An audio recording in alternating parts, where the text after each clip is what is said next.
सीटों का एक मकसद है एजुकेशन में, वो JATF के माध्यम से पूरा हो रहा है। JATF today in itself has become an institution where what started with an idea to create an infrastructure to see how Jains can participate for nation building. तो उसका एक ही रास्ता था कि how do we create our own UPSC or civil servants who can be part of the decision making or who can be part of policy making, and they can on our behalf contribute to nation building. We started with an idea 12 years back. Today we have close to about 226 civil servants who have cleared central services. We have close to 290 state services officers. So total of about 500 odd officers are Jain students who have become officers.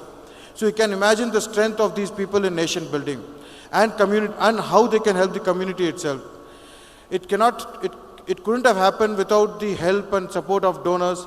Today we have about 272 donors. Our aim is to at least reach 300 before we, not 272, we have reached about 280 in the last few days.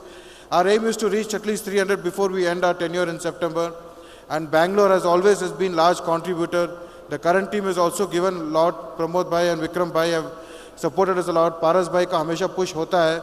आज भी जैसे गणपत जी ने बोला अशोक जी को कि पहले तो 1-2 member से खुश हो जाते थे, अभी 6 से कम में खुश नहीं होते, तो 6 का तो मेरे ख्याल से इंडिकेशन है हमको, मतलब बोलते हैं यहाँ पर कि सर आप आते हो तो 5-6 ही लेके जाओ, ज़्यादा मत लेके जाओ, पोटेंशियल 20 का है वापस, ताकि आप नेक्स्ट टाइम आओगे।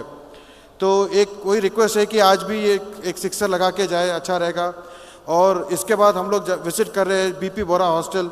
एक बहुत अच्छा काम हुआ इस टेन्योर में कि एक थॉट प्रोसेस था कि जो अपने जैन बच्चे कर्नाटका से हैं, इनिशियल 2 साल में आप देखेंगे तो हमारे CET जो कॉमन एंट्रेंस टेस्ट में बहुत सारे बच्चे कर्नाटका से आए थे। लास्ट 5-6 साल में बच्चे बहुत कम हो गए, क्योंकि उनको लगता है कि यहाँ से जब दिल्ली जाना है पढ़ने के लिए, एक कल्चरल शिफ्ट है, कल्चरल चेंज है, तो उसके कारण वो अपने आप को एक दे वर स्टेपिंग बैक कि हम लोग ये सर्विसेज नहीं ले, हम लोग कुछ और प्रोफेशन ढूंढे या लाइफ का करियर कुछ और करें। तो उस सोच में हमने एक बैंगलोर में एक हॉस्टल बनाने का सोचा, जहाँ पर UPSC और स्टेट PSC का ट्रेनिंग होगा। मतलब खाली सोच छोड़ के गया था। उसके 15 दिन के बाद फ़ोन आया कि सर हॉस्टल तैयार है, आप आओ, देखो, अगर आपको पसंद आए तो हम खरीद लेंगे और इसको हम लोग आके विद इन 6 to 12 मंथ्स इसको हम लोग ऑपरेशनल करेंगे। मतलब उस बात को आज 8 या 9 महीने हुए हैं और next month we are starting this hostel. That's the kind of work JITO and JATF Bangalore has been doing.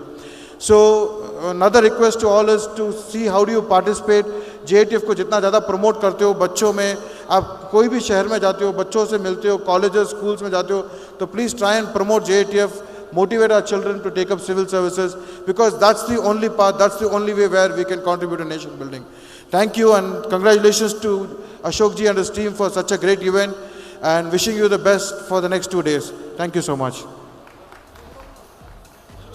जैसे अभी वो बोल रहा था कि मेंबर तो दे बिना छोड़ते नहीं है, तो अभी स्टार्ट तो 2 मेंबर से अभी चालू हो गया है। तो मैं request Ashok ji, Babulal ji Ranka to please come on stage, और मुकेश जी, पूनम जी जैन, पूनम या जैन, प्रमोद भाई प्लीज़ आइए, ललित भाई। बहुत बहुत शुक्रिया।